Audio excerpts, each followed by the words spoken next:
Johann Sebastian murió de cáncer de huesos. Eso es lo que todos los periódicos dijeron. Eso es lo que viste en las noticias.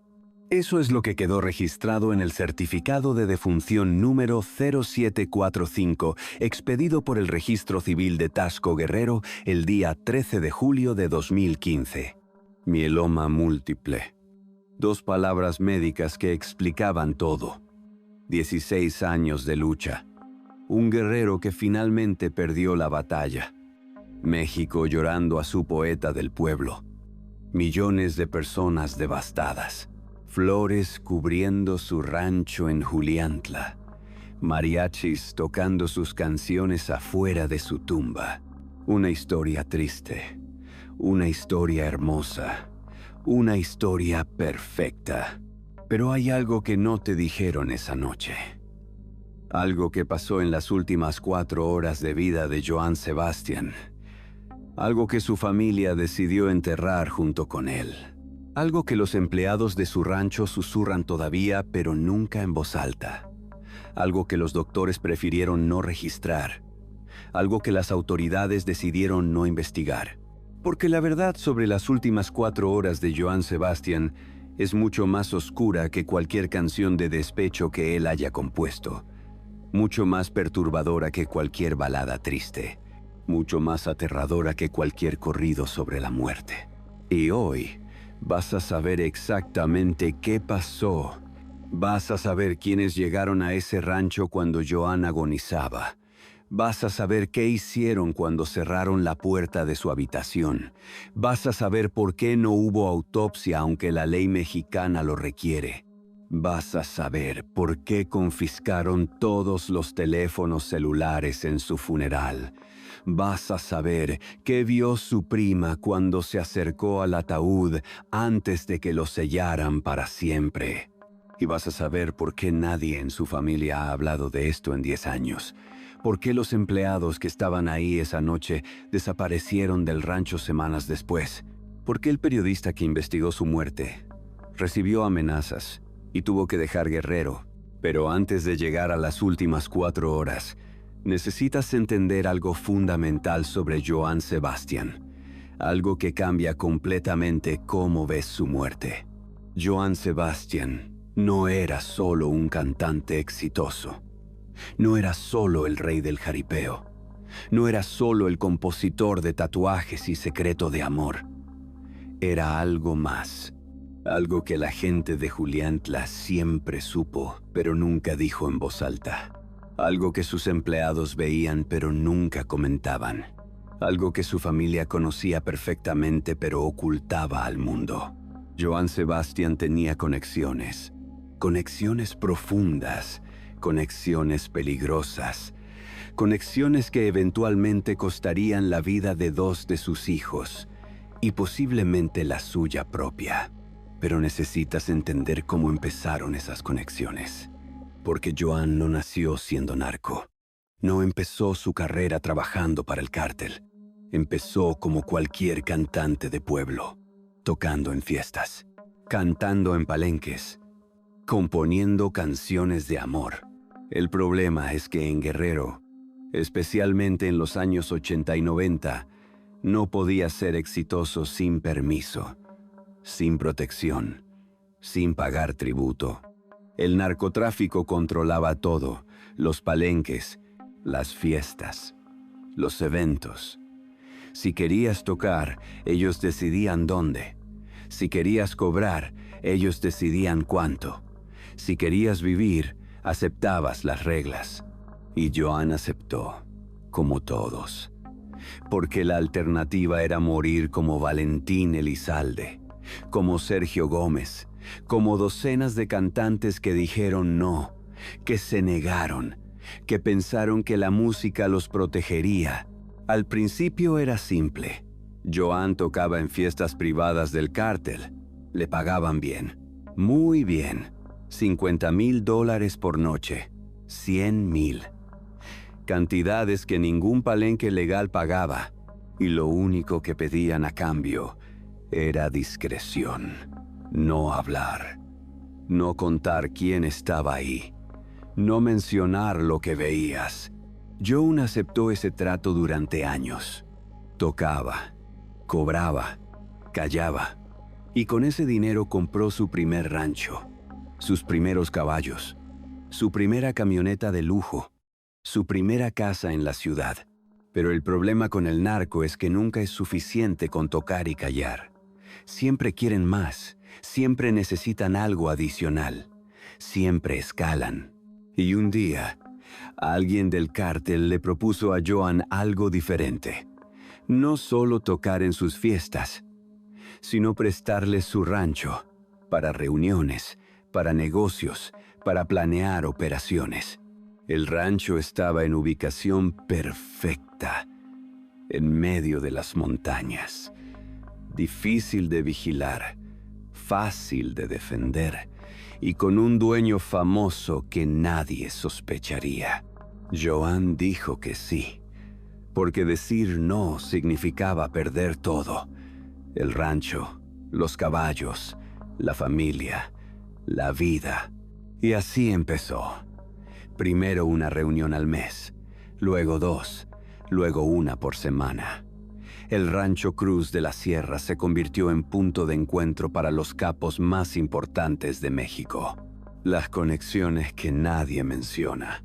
Juliantla es un pueblo pequeño en las montañas de Guerrero. Población de 3,000 personas. Caminos de terracería, casas modestas, gente trabajadora. Y uno de los territorios más disputados por el narcotráfico en México. Durante los años 90 y 2000, Juliantla estaba en medio de una guerra territorial. El cártel de los Beltrán Leiva controlaba esa zona. Después llegó la familia michoacana. Después el cártel de Jalisco Nueva Generación. Después el cártel del Pacífico Sur. Y en medio de toda esa guerra, había un rancho enorme. El rancho más grande del pueblo. Con caballos de raza que costaban $50,000 cada uno. Con establos de lujo, con ruedos profesionales, con casa principal de 3 pisos, con alberca olímpica, con helipuerto. El Rancho Cruz de la Sierra, propiedad de Joan Sebastián. ¿Cómo un cantante de música regional podía tener un rancho así en territorio controlado por el narco? ¿Cómo podía vivir ahí en paz mientras alrededor había ejecuciones semanales? ¿Cómo podía entrar y salir sin problemas mientras otros necesitaban escoltas armados? La respuesta es simple y devastadora. Joan Sebastián tenía permiso. Permiso del cártel, porque les era útil. En su libro Emma y las otras señoras del narco, la periodista Anabel Hernández documentó algo explosivo.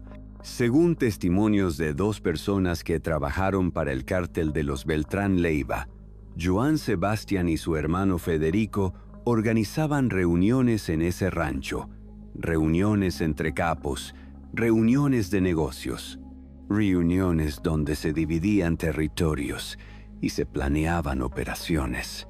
¿Quiénes asistían a esas reuniones según los testigos? Arturo Beltrán Leiva, Edgar Valdés Villarreal la Barbie, Sergio Villarreal Barragán el Grande, Joaquín Guzmán Loera el Chapo, Ismael Zambada García, el Mayo Zambada. Los hombres más peligrosos de México, reunidos en el rancho de Joan Sebastián, comiendo, bebiendo, planeando, y Joan como anfitrión. El ambiente era de negocios, dijo uno de los testigos a Anabel Hernández. No era fiesta, era trabajo. Y Joan Sebastián conocía a todos por su nombre. Los trataba con familiaridad. Les hablaba de tú. Otro testigo fue más directo. En el cártel todos sabíamos que Joan Sebastián era narcotraficante. No traficaba personalmente, pero facilitaba, prestaba su rancho, prestaba su nombre. Lavaba dinero a través de conciertos, y a cambio nadie lo tocaba. Federico Figueroa, el hermano de Joan, era aún más involucrado. Según las investigaciones de Anabel Hernández, Federico participó directamente en operaciones del cártel. y está señalado como uno de los responsables de coordinar el ataque que resultó en la desaparición de los 43 estudiantes de Ayotzinapa en septiembre de 2014. Eso no es teoría conspirativa. Eso está documentado en expedientes judiciales. Eso apareció en narcomantas firmadas por el Cártel de Sinaloa en marzo de 2023, 8 años después de la muerte de Joan, donde amenazaban directamente a Federico Figueroa por trabajar con la familia michoacana. Se le avisa al señor Federico Figueroa que ya sabemos que está apoyando a la familia michoacana. El palenque de la Feria de Morelos no te vamos a dejar hacerlo porque no queremos a esa gente corriente. Aquí, la plaza tiene dueño y es el Cártel de Sinaloa, una narcomanta pública, con nombre completo, con amenaza específica, 8 años después de que Joan muriera, lo que significa que las conexiones de la familia Figueroa con el narcotráfico no terminaron con la muerte de Joan. Continúan hasta hoy. Y esas conexiones explican algo que nunca tuvo sentido. Explican por qué 2 de los hijos de Joan Sebastián fueron asesinados. No en robos casuales, no en peleas de bar aleatorias. Fueron ejecutados. Con precisión, con mensaje, con intención clara. Trigo de Jesús Figueroa, 27 años.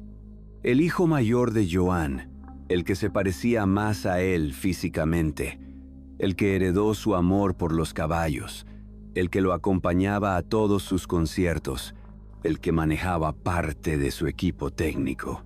27 de agosto de 2006, Mission, Texas. Joan acababa de terminar un concierto en un venue local. Había sido buena presentación, público entusiasta, buen ambiente, todo normal. El concierto terminó a las 11 de la noche. Joan se quedó firmando autógrafos, tomándose fotos con fans, haciendo lo que siempre hacía. Trigo estaba abajo del escenario, guardando equipo, supervisando que todo se empacara correctamente. Una multitud de fans intentó subir al escenario para acercarse a Joan. Seguridad los detuvo. Hubo empujones, gritos, confusión. Y en medio de ese caos, alguien sacó un arma. Un disparo, solo uno, preciso, profesional, directo a la cabeza de Trigo. Trigo cayó. Los fans gritaron. La gente corrió. Y el tirador desapareció en la confusión antes de que alguien pudiera identificarlo. Joan bajó del escenario. Encontró a su hijo en el piso, en charco de sangre, todavía consciente, todavía respirando, con los ojos abiertos mirando a su padre. Y Joan lo cargó, lo sostuvo en sus brazos, gritó pidiendo ayuda, pidiendo una ambulancia, pidiendo que alguien hiciera algo. Pero estaban en Mission, Texas, pueblo pequeño. Ambulancia tardaba, hospital estaba a 20 minutos, y Trigo no tenía 20 minutos. Joan lo tuvo en sus brazos 50 minutos. 50 minutos viendo a su hijo desangrarse. 50 minutos escuchándolo luchar por respirar. 50 minutos sintiendo cómo la vida se le escapaba mientras él no podía hacer nada para detenerlo. «Papá», le dijo Trigo, «¿por qué? ¿Qué hice?» Y Joan no tenía respuesta, porque Trigo no había hecho nada. Trigo era solo mensaje. Advertencia. Controla a tu familia o pierdes más. La ambulancia llegó. Demasiado tarde. Trigo murió camino al hospital. La policía investigó. Interrogaron testigos. Nadie vio nada útil. Nadie pudo identificar al tirador. El caso quedó abierto, sin sospechosos, sin arrestos, sin justicia. Joan sabía quién había ordenado el asesinato. Sabía por qué. Sabía que no fue aleatorio. Fue porque él había cometido error. Había hablado demasiado con persona equivocada. Había mencionado nombres que no debía mencionar. Y el cártel envió mensaje claro. Tus hijos pagan por tus errores. Joan compuso canción para Trigo. Con tu recuerdo viviré, lo que me resta por vivir. Primero Dios y gracias a mi fe, nos volveremos a reunir. La cantó en conciertos, llorando, sin poder terminarla a veces. Y 4 años después, el mensaje se repitió. Juan Sebastián Figueroa, 32 años, otro hijo de Joan, más involucrado en el negocio. Porque Juan Sebastián no solo acompañaba a su padre, Juan Sebastián ayudaba a su tío Federico. En cosas que Joan prefería no saber, en negocios que Joan fingía ignorar. 12 de junio de 2010, Cuernavaca, Morelos, sábado por la noche. Juan Sebastián salió con amigos. Fueron a bar llamado The Grand Hotel, lugar conocido, frecuentado por gente del narco, pero también por gente normal, por músicos, por empresarios. Juan Sebastián y sus amigos llegaron como a las 11, pidieron mesa. El gerente les dijo que estaba lleno, que volvieran más tarde. Juan Sebastián insistió. Dijo quién era, hijo de Joan Sebastián. El gerente seguía diciendo que no. La discusión subió de tono.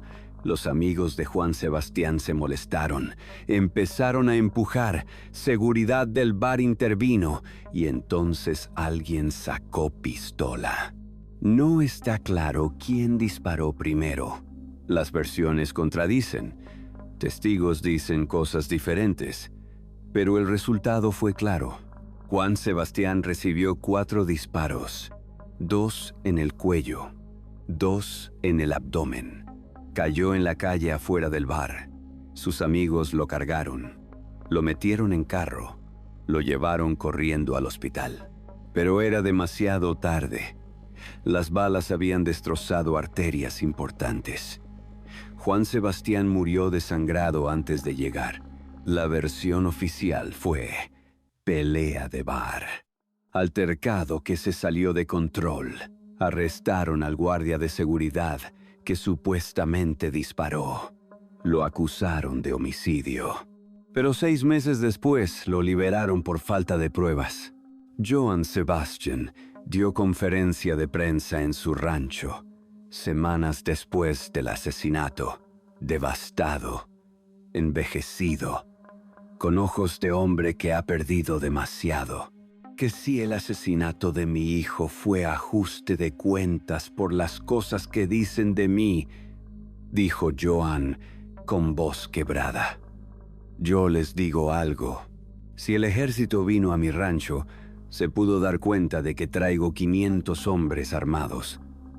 Traigo 500 hombres armados con picos, palas, machetes. Traigo hombres armados con martillo y cincel picando piedra, labrando un sueño. Estaba negando. Estaba defendiendo. Estaba mintiendo. Porque ambos sabían la verdad. El cártel y Joan.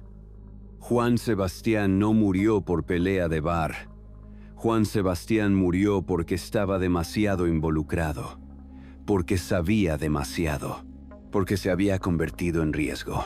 2 hijos, 2 ejecuciones, 2 casos sin resolver, 2 mensajes claros. ¿Coopera o perdemos más? Y Joan cooperó. Siguió facilitando, siguió callando, siguió siendo útil, hasta que dejó de serlo. Y eso nos lleva a las últimas 4 horas. 4 de la mañana, cuando todo empezó. Domingo 12 de julio de 2015. 4 de la mañana. Rancho Cruz de la Sierra. Los gallos todavía no cantaban. El sol no había salido. Juliantla dormía bajo un cielo lleno de estrellas que solo se ven en las montañas. Pero en el rancho de Joan Sebastián, Algo estaba mal.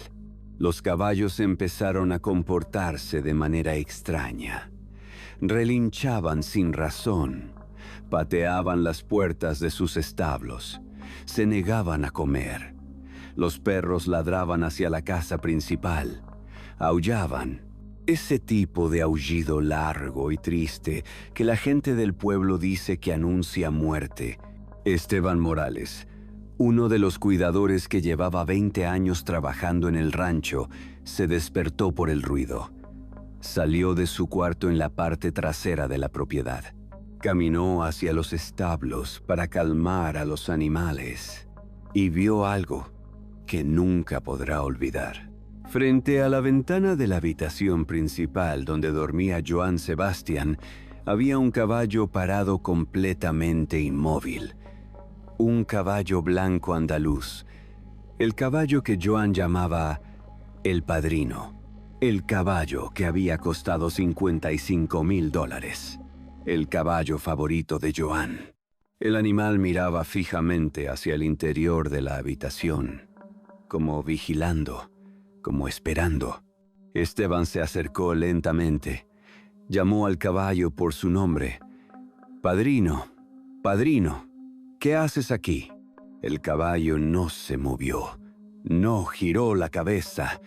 Siguió mirando la ventana.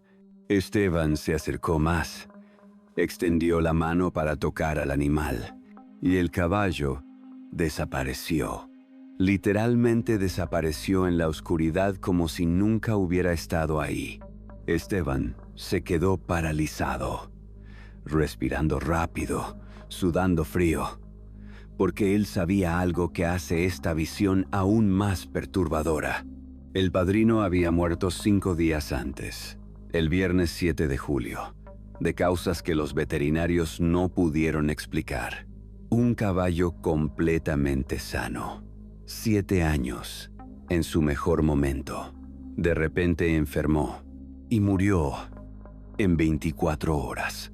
Johann lo enterró personalmente en una parte del rancho. Lloró como Esteban nunca lo había visto llorar, ni siquiera cuando murieron sus hijos. Y ahora, ese caballo muerto estaba parado frente a su ventana. Esteban corrió de regreso a su cuarto. Despertó a otros 2 empleados. Les contó lo que había visto. Ellos pensaron que estaba borracho, pero cuando salieron juntos hacia los establos, encontraron algo que los convenció. Había huellas de cascos en el lodo frente a la ventana de Johann. Huellas frescas, huellas profundas, como si un caballo pesado hubiera estado parado ahí durante mucho tiempo. Las huellas iban desde esa ventana hasta donde estaba enterrado el padrino. Y ahí terminaban. No regresaban. Solo iban. Los 3 hombres se miraron en silencio, sabiendo lo que significaba. En Guerrero, cuando un animal muerto regresa, significa que viene a buscar a alguien. Viene a acompañar a alguien en su último viaje. El padrino había venido por Johann. 4:30 de la mañana, el ataque. Media hora después, a las 4:30, los gritos despertaron a todo el rancho.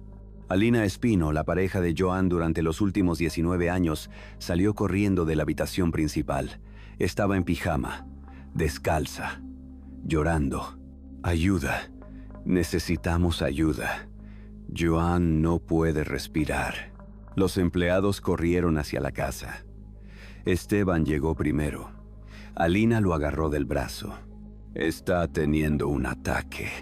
Dice cosas sin sentido. No sé qué hacer».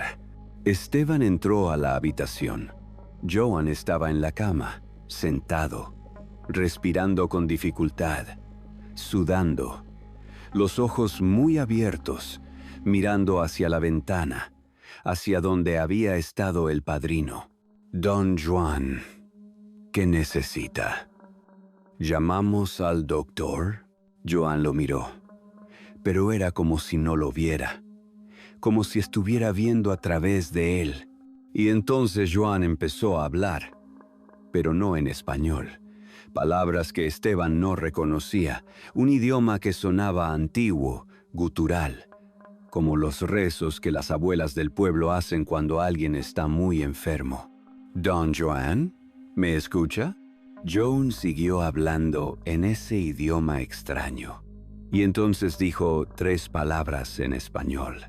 3 palabras que Esteban recuerda perfectamente 10 años después. «Ya vienen. Ya llegaron». Alina empezó a llorar más fuerte. «¿A quién hablas, Joan? ¿Quién viene? ¿Quién llegó?» Joan señaló la ventana. «Ellos, los que siempre han estado esperando. Trigo, Juan, el padrino, todos vinieron». Estaba hablando de sus hijos muertos. Estaba diciéndoles que los veía, que estaban ahí, en la habitación, esperándolo. Los empleados se miraron incómodos. Sabían que Joan llevaba meses hablando solo, manteniendo conversaciones con gente que no estaba ahí.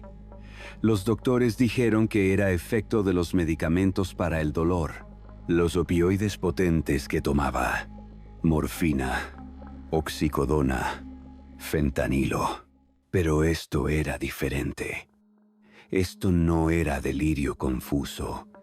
Joan hablaba con claridad, con certeza, como si realmente estuviera viendo algo que los demás no podían ver. Y entonces pasó algo que nadie esperaba. Joan se calmó, dejó de sudar. Su respiración se normalizó. Se recostó en la cama, cerró los ojos. «Ya pasó», dijo Alina aliviada. «Ya está mejor. Fue solo un episodio.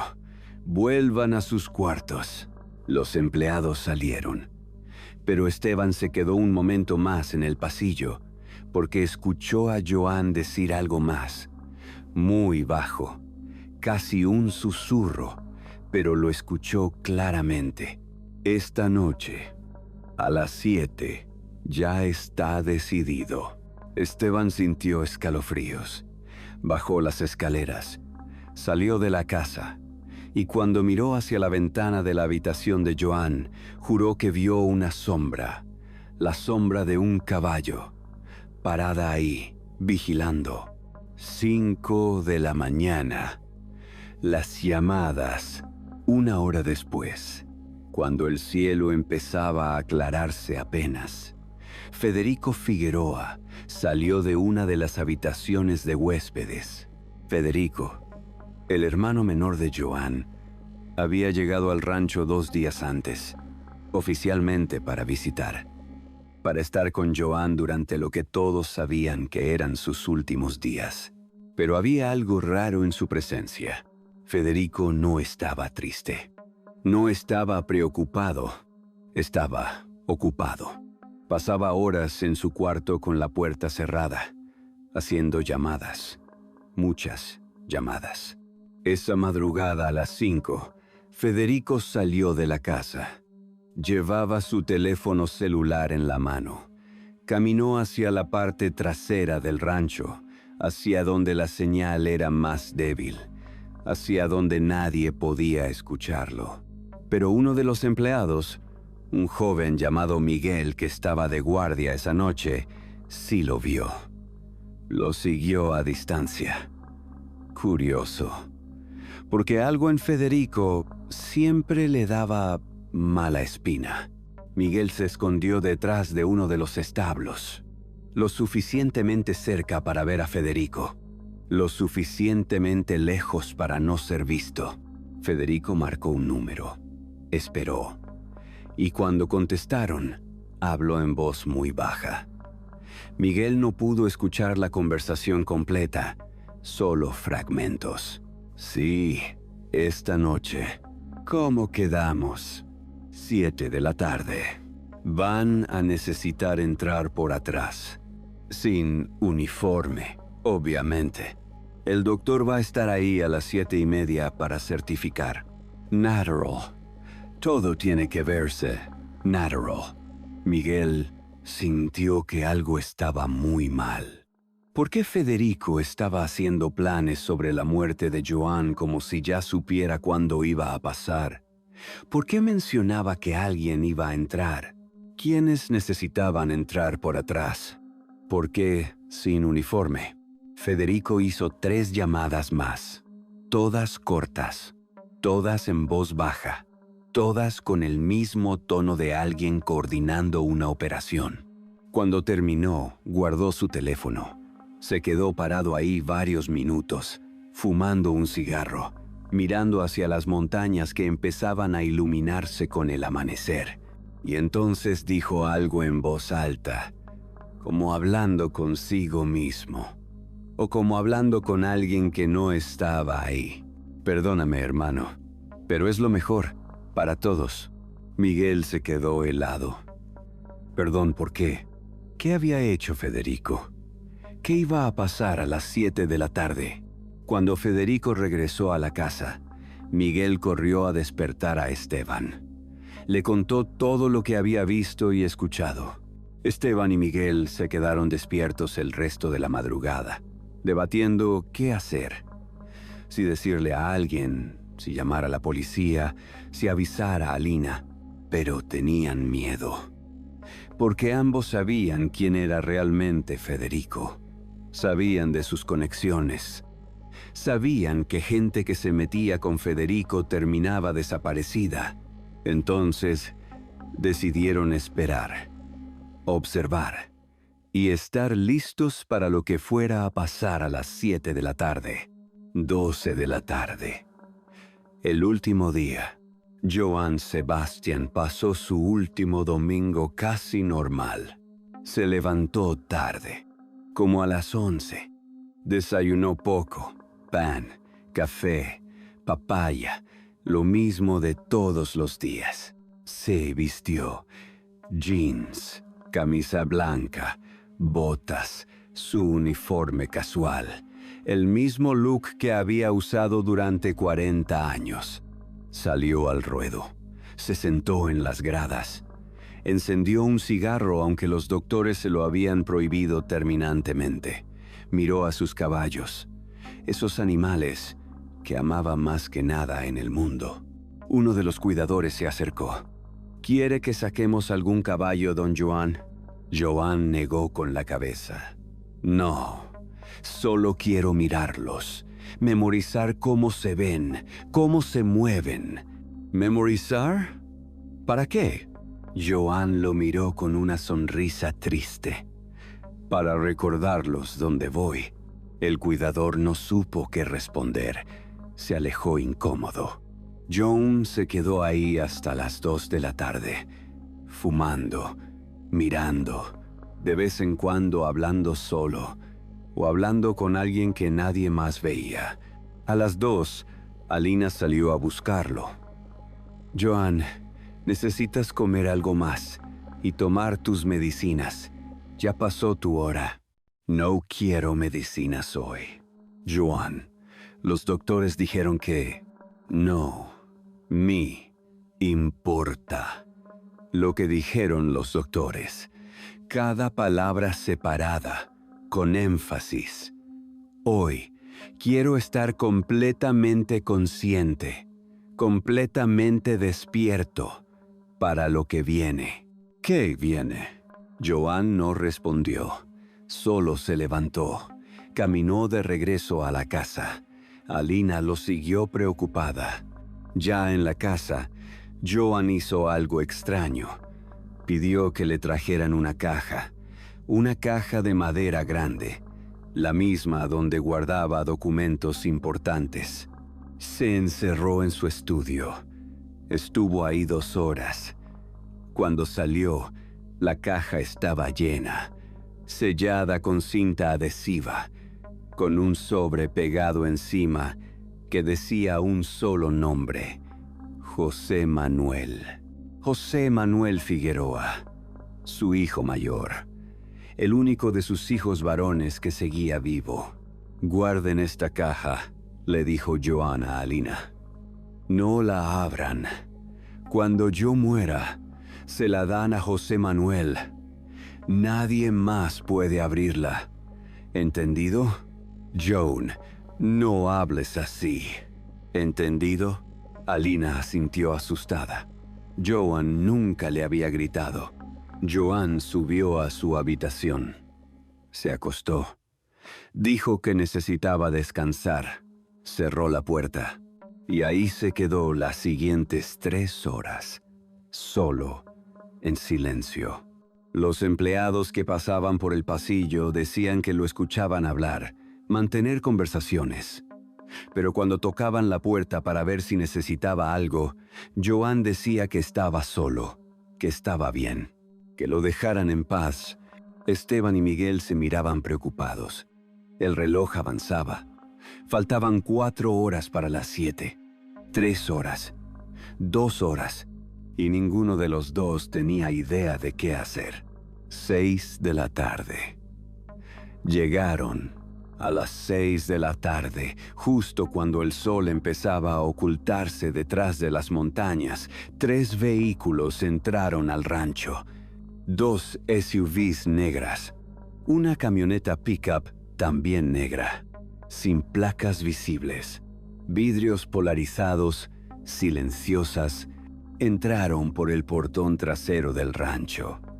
El portón que normalmente estaba cerrado con candado, pero esa tarde estaba abierto, como si alguien hubiera dado instrucciones específicas de abrirlo.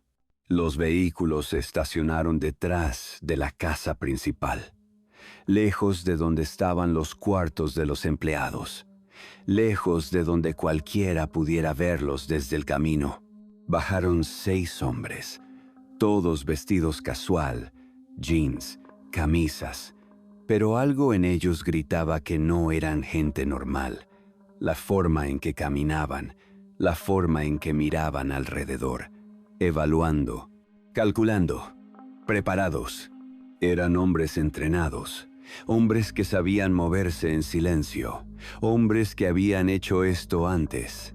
Federico salió a recibirlos, los saludó, no con abrazo, no con apretón de manos, solo un gesto de cabeza profesional, distante. Hablaron en voz baja durante unos minutos. Federico señaló hacia la casa, hacia el segundo piso, hacia la habitación donde estaba Joan. Los 6 hombres asintieron. Entraron a la casa, subieron las escaleras. Sus pasos eran silenciosos a pesar de las botas que llevaban. Miguel los vio desde una ventana del establo. Su corazón latía tan fuerte que podía escucharlo en sus oídos. Quería correr, quería gritar, pero estaba paralizado por el miedo. Esteban estaba en la cocina. Escuchó los pasos en el piso de arriba. Muchos pasos, demasiados para ser solo la familia. Los 6 hombres entraron a la habitación de Joan. Federico entró con ellos. La puerta se cerró, y durante los siguientes 40 minutos, nadie más pudo entrar. Alina intentó subir. Uno de los hombres salió y le bloqueó el paso, educadamente, pero firme. La familia pidió privacidad.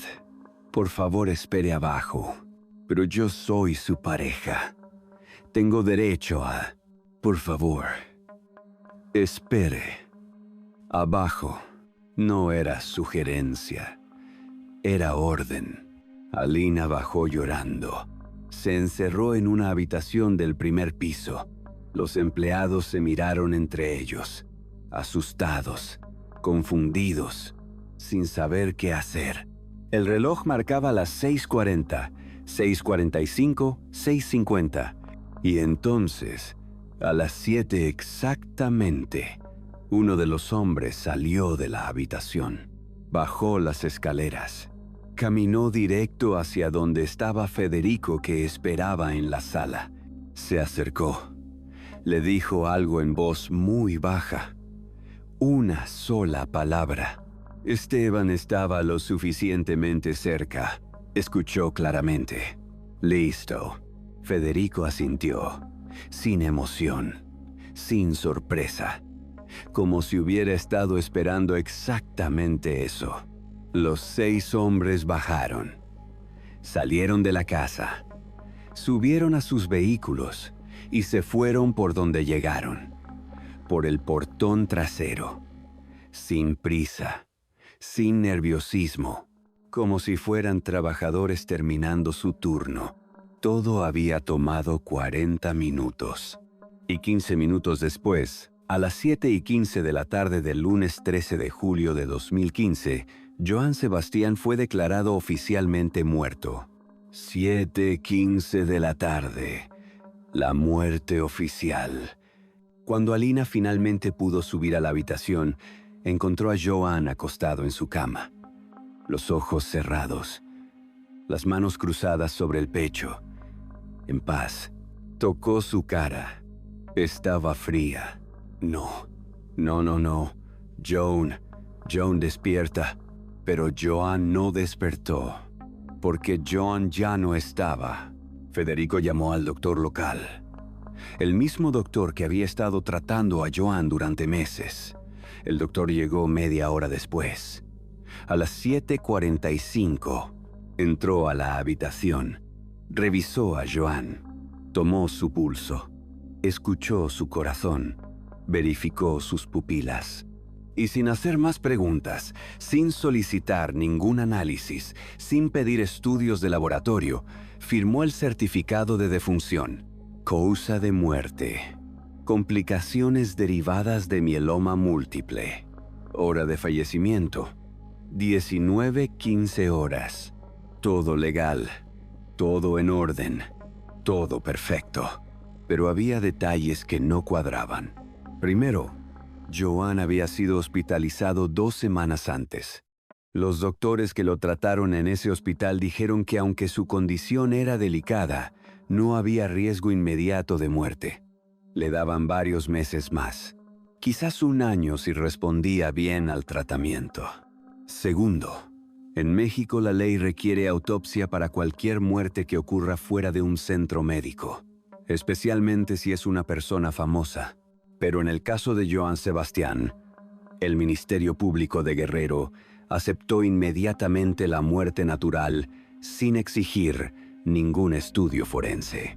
Tercero, el cuerpo no fue llevado a ningún hospital. No fue examinado por un forense oficial. El único médico que lo vio fue el doctor local, el mismo que había estado en la nómina de la familia Figueroa durante años. Esteban y Miguel se miraron desde lejos, sabiendo que algo estaba terriblemente mal, pero sin poder hacer nada, porque hacer preguntas era peligroso, porque cuestionar era mortal, porque cuando el narco está involucrado, el silencio es la única forma de seguir vivo. El funeral donde nadie pudo ver. El velorio de Johann Sebastian fue organizado con una rapidez sospechosa. Menos de 24 horas después de su muerte, el cuerpo ya estaba en ataúd. Ya estaba preparado. Ya estaba listo para ser velado. Normalmente, preparar un cuerpo para velorio toma tiempo, especialmente si la familia quiere que luzca bien. Hay que embalsamar, maquillar, vestir, arreglar. Usualmente, toma 36 a 48 horas mínimo, pero el cuerpo de Johann estuvo listo en menos de 20 horas, como si alguien tuviera prisa, como si alguien quisiera cerrar ese capítulo rápido. Y había reglas estrictas, reglas que nadie cuestionó pero que todos notaron como extrañas. El ataúd permanecería cerrado la mayor parte del tiempo. Solo la familia inmediata podría verlo, y solo durante las primeras 3 horas del velorio. Después, el ataúd sería sellado permanentemente. Cuando amigos cercanos llegaron y pidieron despedirse del cuerpo, se les dijo que no, que la familia quería privacidad, que Johann había pedido específicamente un velorio discreto. Vicente Fernández intentó ver el cuerpo. Habían sido amigos durante décadas. Habían grabado juntos, habían compartido escenarios. Vicente viajó desde Guadalajara específicamente para despedirse. Cuando llegó al rancho y pidió ver a Johann, Federico personalmente le dijo que no era posible. «Pero somos amigos de toda la vida», dijo Vicente. «Lo sé, don Vicente, pero fueron órdenes de Joan. Quería que solo la familia inmediata lo viera. Espero que entienda». Vicente entendió, o fingió entender. Pero cuando salió del rancho, le comentó a un periodista que lo esperaba afuera. «Algo no está bien ahí adentro, pero no es mi familia. No puedo opinar». Lucero, que había cantado con Joan múltiples veces, tampoco pudo verlo. Ana Bárbara tampoco. Pepe Aguilar tampoco. Todos recibieron la misma respuesta. La familia pide privacidad. Pero la regla más extraña fue otra. Y esta sí levantó sospechas incluso entre gente que no cuestionaba nada. Nadie podía entrar al rancho con teléfono celular, ni cámara, ni tablet, ni ningún dispositivo electrónico capaz de tomar foto o grabar video. Guardias de seguridad privada, no del rancho, sino contratados específicamente para el funeral, revisaban a cada visitante en el portón principal. Registraban bolsas, revisaban bolsillos y confiscaban cualquier dispositivo. Es para respetar la privacidad de la familia en este momento difícil. Es para evitar que circulen fotos sensacionalistas. Es el deseo expreso de los Figueroa. Pero en 2015, todo mundo tenía celular. Era imposible llegar al lugar sin celular. Entonces la gente tenía que decidir o dejar su celular en el carro o no entrar. Muchos dejaron sus celulares, entraron, presentaron respetos y se fueron confundidos por la situación. ¿Por qué tanto control? ¿Por qué tanto miedo a las fotos? ¿Qué había que ocultar? Una prima de Joan, que prefirió mantenerse anónima por razones que se volverán obvias, logró entrar durante las primeras horas. Cuando todavía permitían ver el cuerpo, esta prima había sido cercana a Joan durante toda su vida. Habían crecido juntos en Juliantla. Habían jugado juntos de niños. Ella lo conocía mejor que la mayoría. Cuando se acercó al ataúd, lo primero que notó fue el maquillaje. La cara de Joan estaba cubierta con capas y capas de base, de polvo, de corrector, mucho más de lo normal para un velorio. En un velorio típico, el maquillaje es sutil, natural, para que la persona se vea como dormida, como en paz. Pero el maquillaje de Joan era excesivo, grueso, como intentando cubrir algo. La textura de la piel también estaba rara. Cuando la prima se inclinó para besar su frente, sintió que estaba muy fría. Demasiado fría incluso para cuerpo muerto, y muy dura, como si hubiera estado en refrigeración intensa por mucho tiempo. Pero lo que realmente la perturbó fueron las marcas. En el cuello de Joan, del lado derecho, cerca de la yugular, 4 o 5 puntos pequeños, rojos, como de inyección, que el maquillaje no había logrado cubrir completamente. La prima se quedó mirando esas marcas, tratando de entender. ¿Marcas de qué? ¿De los tratamientos médicos? ¿De las quimioterapias? ¿De algo más? Se acercó más. Intentó ver mejor. Y entonces sintió una mano en su brazo, apretando fuerte, casi dolorosamente. Era uno de los hermanos de Joan, uno de los tíos que ella conocía desde niña. Pero su expresión no era familiar, no era amable, era de advertencia. La jaló del ataúd, la alejó del cuerpo, la llevó a una esquina del salón donde nadie podía escuchar. Tú no viste nada, ¿entendiste? No viste absolutamente nada, pero las marcas en su cuello, no viste nada. Cada palabra separada, con énfasis que no admitía discusión. La prima asintió, asustada, porque conocía ese tono.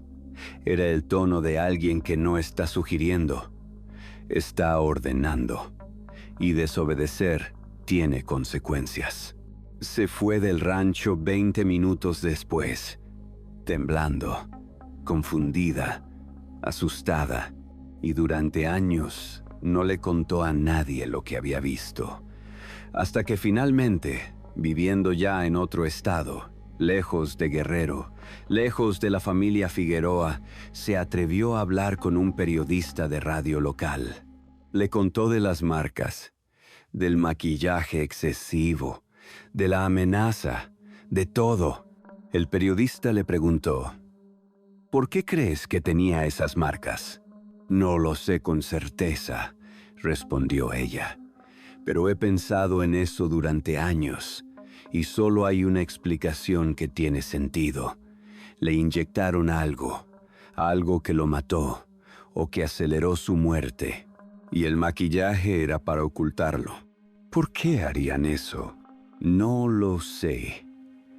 O sí lo sé, pero prefiero no decirlo, porque decirlo es peligroso. Y hasta ahí llegó esa conversación. La prima nunca volvió a dar entrevistas. El periodista intentó contactarla meses después. Había cambiado de número, se había mudado otra vez, había desaparecido. Después de ese incidente con la prima, el ataúd fue sellado. Federico personalmente supervisó que pusieran los tornillos, que nadie más pudiera abrirlo, y nadie más vio el cuerpo. Ni en el resto del velorio, ni en el entierro, ni nunca. México enterró a su poeta del pueblo sin saber realmente qué le habían hecho, sin saber cómo había muerto realmente, sin saber que las marcas en su cuello contaban una historia diferente a la del certificado de defunción. Una historia de inyecciones, de hombres en SUVs negras, de 40 minutos en una habitación cerrada, de un hermano que coordinó todo, de una familia que aceptó callar, de un sistema que prefirió ignorar.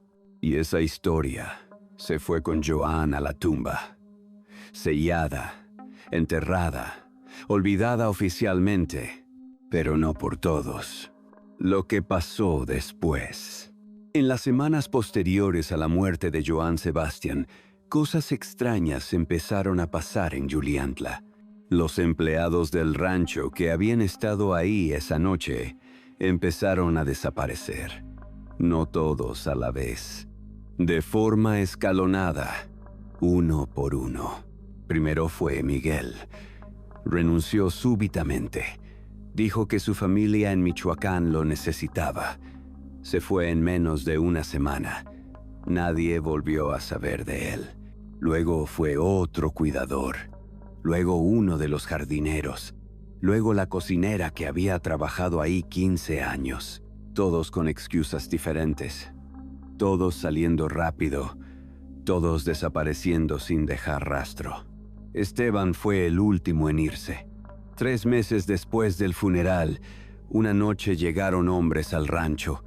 Los mismos hombres de las SUVs negras. Hablaron con Federico. Señalaron hacia donde vivía Esteban. Esa misma noche, Esteban hizo una maleta. Se despidió de nadie y se fue. Años después, un periodista lo encontró en Oaxaca, trabajando en un rancho diferente, bajo un nombre diferente. El periodista le preguntó qué había pasado esa noche, por qué se había ido, qué había visto. Esteban solo dijo: lo que vi es algo que me llevaré a la tumba, porque hablar significa unirme a don Joan más rápido de lo que me gustaría. También hubo visitantes extraños en el pueblo, hombres en camionetas sin identificación, haciendo preguntas, tomando nota de quién hablaba de qué. Un periodista local que estaba investigando las circunstancias exactas de la muerte empezó a recibir llamadas. Llamadas sin voz, solo respiración. Llamadas a las 3 de la mañana todos los días. Después encontró un sobre en la puerta de su casa, sin remitente. Adentro había una foto del periodista, tomada desde lejos, con un círculo rojo alrededor de su cara, y una nota que decía: algunos secretos es mejor dejarlos enterrados. El periodista dejó la investigación, dejó el pueblo, dejó Guerrero. Ahora vive en Ciudad de México y se niega a hablar del tema. Los rumores en Juliantla fueron silenciados rápido. La gente aprendió que hacer preguntas era peligroso, que especular era mortal, que la mejor forma de seguir vivo era aceptar la versión oficial sin cuestionar. Y la versión oficial era perfecta, era hermosa, era inspiradora. Johann Sebastian murió de cáncer después de 16 años de lucha valiente.